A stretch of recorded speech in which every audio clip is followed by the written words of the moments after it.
Et si je vous disais que ce n'est pas l'âge qui vous affaiblit, mais une erreur quotidienne invisible que 93% des seniors commettent sans le savoir? Cette simple prise de conscience pourrait transformer vos années à venir ou précipiter votre perte. Et si un matin vous vous leviez et ne pouviez plus vous relever, pas à cause d'un accident ni d'une maladie grave, juste parce que vos jambes ne vous répondent plus, plus assez de force pour sortir du lit, pour porter vos courses, ou même pour rester debout sans vaciller. Ce scénario vous semble dramatique. Il ne s'agit pourtant pas d'un film de science-fiction. C'est la réalité silencieuse de millions de seniors en France chaque année. Ce que vous allez entendre aujourd'hui n'est pas une simple information, c'est un avertissement, mais aussi une porte de sortie. Vers l'âge de 80 ans, votre masse musculaire peut avoir fondu de moitié. Pas à cause d'un manque d'effort. Non. Simplement parce que le corps humain, s'il n'est pas stimulé correctement, s'éteint peu à peu. On appelle ça la sarcopénie, et elle ne frappe pas que les autres. Chaque jour, en France, plus de 2000 chutes de personnes âgées sont recensées. Et une grande partie de ces accidents sont liés à une perte musculaire invisible mais dévastatrice. Mais ce n'est pas là le plus troublant. Car pendant que la majorité lutte pour monter un escalier ou se lever d'une chaise, certains hommes et femmes de plus de 75 ans vivent avec une force, une énergie, une autonomie qui semble défier le temps. Ils grimpent encore les sommets des Alpes. Ils portent leurs petits-enfants. Ils jouent au tennis, au golf, au ping-pong. Et surtout, ils n'ont pas peur de vieillir. Sont-ils simplement chanceux? Ont-ils de bons gènes? Les chercheurs ont enfin la réponse. Et c'est une bonne nouvelle. Leur secret n'est pas génétique, mais comportemental. Dans cette vidéo, je vais vous révéler les 7 habitudes concrètes, simples mais puissantes, que ces super seniors appliquent au quotidien pour rester forts, autonomes et vivants.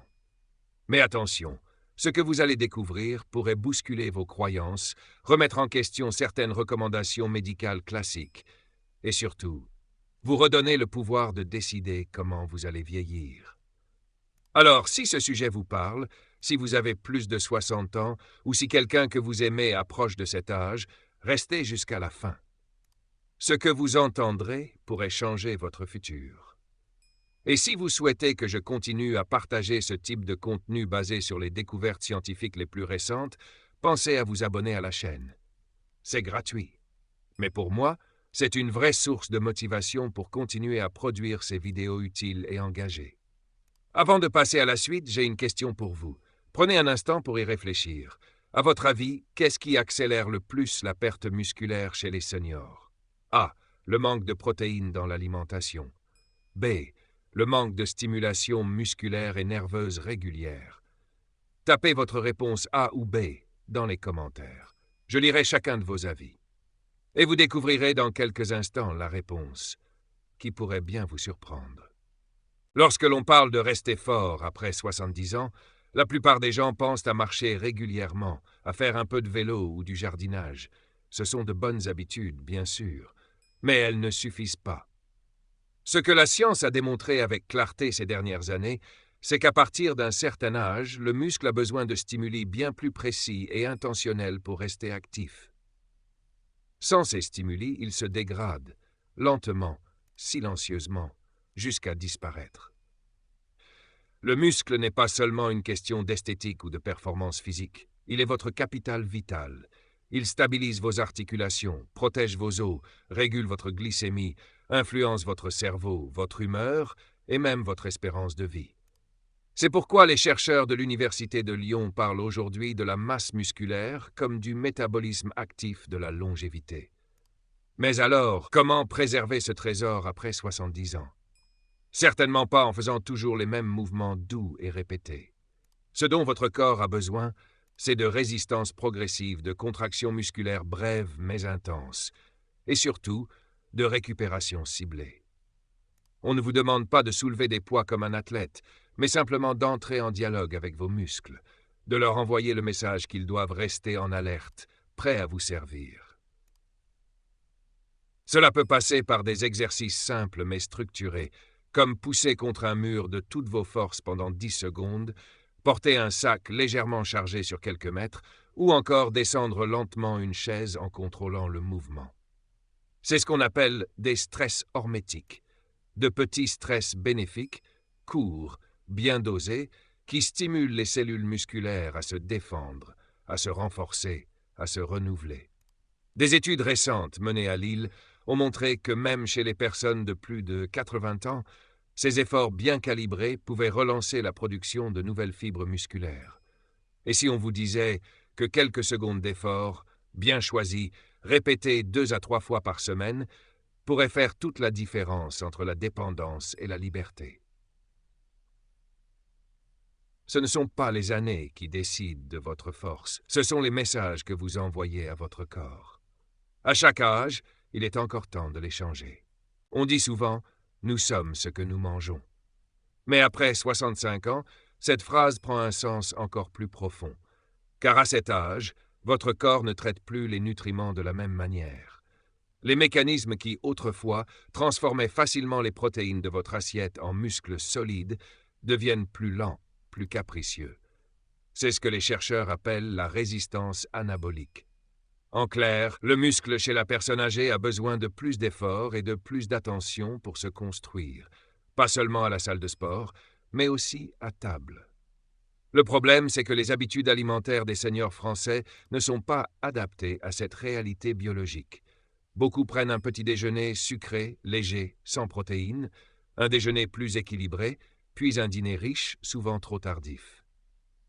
Résultat, la majeure partie des apports protéiques est concentrée en fin de journée, là où l'organisme est le moins apte à les utiliser efficacement pour maintenir la masse musculaire. La solution ? Répartir les protéines tout au long de la journée, comme le font naturellement les super seniors étudiés par les universités de Dijon et Toulouse. En visant 25 à 30 grammes de protéines à chaque repas, sous forme d'œufs, de poissons, de légumineuses, de fromage blanc ou de tofu, on stimule la synthèse musculaire 3 fois par jour. C'est comme envoyer un signal régulier à votre corps. Je veux rester fort, je veux rester debout. Mais l'alimentation ne s'arrête pas aux protéines. Après 70 ans, certains micronutriments deviennent aussi cruciaux que l'oxygène pour votre musculature. Le magnésium, par exemple, active plus de 300 réactions liées à la contraction musculaire et au métabolisme énergétique. La vitamine D, quant à elle, n'agit pas seulement sur les os, mais aussi sur les muscles, en régulant leur fonctionnement et leur récupération. Et que dire de la B12 ? Si elle est absente, c'est tout le système nerveux qui se brouille, avec pour conséquence une perte de coordination, de tonus, de stabilité. Il ne suffit plus de manger équilibré de manière générale. Il faut manger avec stratégie, avec conscience. Chaque repas est une occasion de protéger votre force. Chaque bouchée peut devenir un geste de prévention. Parce qu'au fond, bien manger à 70 ans, c'est aussi choisir comment on va vivre à 80. Vieillir en bonne santé ne se résume pas à préserver ses muscles ou à manger mieux. Ce que l'on oublie trop souvent, c'est que le lien entre votre corps et votre cerveau est le véritable chef d'orchestre de votre vitalité.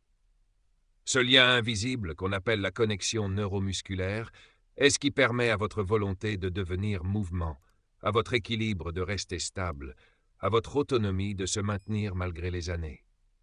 Or, à partir de 60 ans, cette connexion commence à s'affaiblir, lentement, silencieusement, mais inévitablement, à moins que vous ne décidiez d'agir. Ce n'est pas votre force seule qui vous empêche de tomber, mais votre capacité à mobiliser cette force rapidement, précisément, sans hésitation. Ce n'est pas votre masse musculaire qui vous permet de danser ou de réagir à un déséquilibre, mais la qualité de la communication entre vos neurones et vos fibres musculaires. Et c'est exactement ce que les super seniors préservent avec soin. Les chercheurs de l'Université de Bordeaux ont découvert que les personnes âgées qui pratiquent régulièrement des activités demandant coordination, agilité et concentration, comme la danse, le tai chi, le tennis ou même des jeux de précision, présentent 30% de connexions neuromusculaires actives, en plus que ceux qui ne font que marcher. Ce n'est pas une question de dépense physique, mais de finesse dans le geste. En d'autres termes, ce n'est pas la quantité de mouvement qui compte, mais la qualité de l'intention. Mais il ne s'agit pas uniquement d'exercice physique. Votre système neuromusculaire est aussi nourri par la stimulation cognitive, la respiration consciente et certains nutriments spécifiques comme la vitamine B1 active, l'acide alpha-lipoïque ou l'acétyl-L-carnitine. Même quelques minutes de respiration rythmée par jour peuvent renforcer l'activation de votre nerf vague, qui régule entre autres le tonus musculaire et la stabilité émotionnelle. Finalement, ce que nous apprennent les super seniors, c'est qu'entretenir son cerveau, c'est aussi entretenir son corps. Les deux sont inséparables. Ils fonctionnent comme un duo. Et dans ce duo, l'harmonie se cultive, se travaille, se réinvente, même à 75, même à 45 ans. Parce qu'un esprit éveillé fait toujours bouger un corps, peu importe l'âge qu'il a. Il y a une vérité que peu de gens osent dire tout haut. Vieillir est un choix. Pas dans le sens où l'on peut empêcher le temps de passer, mais dans celui où nous avons une influence directe sur la manière dont nous allons traverser les années. Ce que la science démontre aujourd'hui avec une clarté bouleversante, c'est que les décisions que vous prenez chaque jour, aussi petites soient-elles, façonnent votre vitalité de demain. À force de répétition, de régularité et d'attention à soi, certains hommes et femmes de plus de 80 ans réussissent à garder une force, une énergie et une autonomie que l'on croyait réservées à la jeunesse. Ce ne sont pas des héros, ni des exceptions. Ce sont simplement des personnes qui ont compris que la santé n'est pas un acquis, mais une pratique. Ils n'attendent pas qu'un médecin leur dise quoi faire. Ils observent, ils testent, ils s'écoutent, et surtout, ils cultivent des habitudes. Ils ne cherchent pas la perfection, mais la cohérence. Ce n'est pas l'intensité ponctuelle qui change une vie, mais la somme des gestes simples que l'on répète avec intention. Vous n'avez pas besoin de tout changer du jour au lendemain. Il suffit de commencer par une seule chose, une seule habitude que vous pouvez intégrer à votre routine sans douleur, sans peur. Et c'est cette première habitude qui, peu à peu, ouvrira la porte aux suivantes. Le muscle appelle le muscle. L'énergie appelle l'énergie. Et l'envie de vivre pleinement, elle, se réveille dès qu'on sent qu'on reprend le contrôle. Alors posez-vous cette question en toute sincérité. Souhaitez-vous vieillir en subissant ou bien vieillir en choisissant, en gardant votre corps, votre tête, vos envies? Si vous êtes arrivé jusqu'ici, c'est que quelque chose en vous sait qu'il est encore temps. Temps de bouger autrement, temps de manger différemment. Temps d'écouter votre corps non pas comme une machine usée, mais comme un compagnon de route fidèle qui n'attend qu'une chose, que vous lui donniez de quoi continuer à avancer, fort, libre et vivant. Parce qu'après tout, ce n'est pas votre âge qui décide, c'est vous.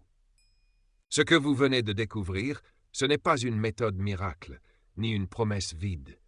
C'est une vérité scientifique et humaine. Nous avons le pouvoir de transformer notre manière de vieillir.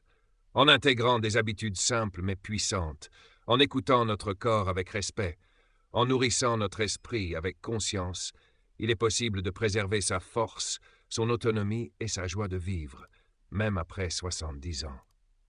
Vieillir n'est pas une chute, c'est une continuité. Et cette continuité peut être belle, active et libre si l'on choisit de s'en occuper avec sagesse. La grande leçon à retenir ici, c'est que tout commence par une décision.